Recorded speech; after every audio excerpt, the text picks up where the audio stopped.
Vamos então para o quadro Perguntas e Respostas Bíblicas. Recebemos uma pergunta nesta manhã do irmão Silva. Ele pergunta o que é uma igreja neopentecostal. Muito bem, irmão Silva que fez a pergunta. Qual é a diferença, o pastor Paulo, de uma igreja pentecostal e uma neopentecostal? Muito bem, quero agradecer ao irmão Silva que fez a pergunta.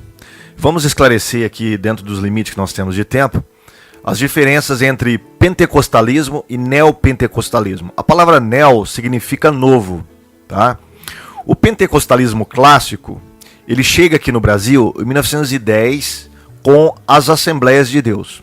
As Assembleias de Deus, então, elas são a representante do pentecostalismo clássico ou histórico, como a gente chama, tá?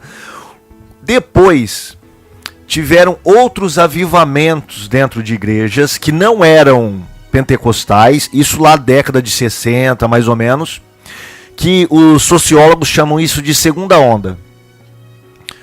Eles vieram para o Brasil, instauraram algumas igrejas aqui avivadas, tá? Essas igrejas da década de 60, nós não podemos mais chamar de igrejas pentecostais. A gente já pode enquadrá-las num pré-neopentecostalismo. E os neopentecostais surgiram e se assentaram mesmo, vamos dizer assim, se estruturaram na década de 80, com a Igreja Universal do Reino de Deus, Igreja Renascer em Cristo, né? Todas essas igrejas que têm esse estilo da Igreja Universal, da Renascer, a gente enquadra em neopentecostalismo. Então os neopentecostais, eles diferem dos pentecostais não só na questão histórica de tempo, que chegaram depois, mas também nas doutrinas, nos costumes. Tá? Por exemplo, uma característica básica do pentecostal clássico é, por exemplo, a questão da salvação das almas e da busca da santidade, tá? Com a evidência inicial do falar em línguas. Então você sabe que alguém é pentecostal e foi batizado com o Espírito Santo, porque essa pessoa acredita que o batismo com o Espírito Santo vem através do dom inicial das línguas estranhas. E os pentecostais clássicos, por exemplo, as Assembleias de Deus, têm uma ênfase muito grande no evangelismo e na santificação. Santificação total. O neopentecostal, não.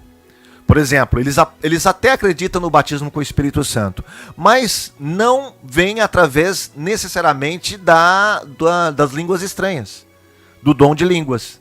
Entendeu? Você pode sentir uma alegria, você pode ter um dom de profecia, foi usado em profecia uma vez, ou em algum outro dom. A pessoa algumas dessas igrejas acreditam que isso já é o bastante para ser considerado batizado com o Espírito Santo. E claro que, se você folhear o Novo Testamento, você vai perceber que as evidências ali é o de falar em línguas. Mas não é apenas nessa parte doutrinária, né, ou pneumatológica, que difere pentecostal e neopentecostal. Por exemplo, os neopentecostais, eles dão uma ênfase muito forte na questão dos exorcismos, né, de expulsar demônio e curas. Isso já não é uma ênfase do pentecostalismo. Isso não quer dizer que no pentecostalismo não exista, né, a questão de expulsar demônios. Eu mesmo já tive essa experiência quando eu me converti, né? Também prega-se muito a cura no pentecostalismo, mas não é a ênfase. A ênfase é na santidade da vida. Agora, o neopentecostalismo, a ênfase é na expulsão de demônio e nas curas. Então essa é basicamente uma grande diferença entre o pentecostal e o neopentecostal. E tem a ver também, o irmão Silva, pastor Edson e os ouvintes que estão aí atentos, tem a ver também com a questão da sua vida, né, da sua vida. Como que você se porta diante da sociedade, né? Os pentecostais clássicos, eles têm uma preocupação como se vestir. A santidade é externada também nas vestimentas. No neopentecostalismo, não. No neopentecostalismo, você pode se vestir de qualquer maneira, ir nos cultos de short, de bermuda, de qualquer maneira. Tá? Agora, Pastor Paulo, a Igreja Universal do Reino de Deus é uma igreja neopentecostal. Totalmente. Ela é um dos exemplos, né? Referência do Mas tem neopentecostalismo. muitas práticas supersticiosas, né? O irmão considera uma igreja evangélica, a Igreja Universal do Reino de Deus? Como podemos entender essas práticas supersticiosas de objetos ungidos e etc? Então, a Igreja Universal é um caso a ser estudado, né? Nós havíamos enquadrado, nós do CACP, a Universal como movimentos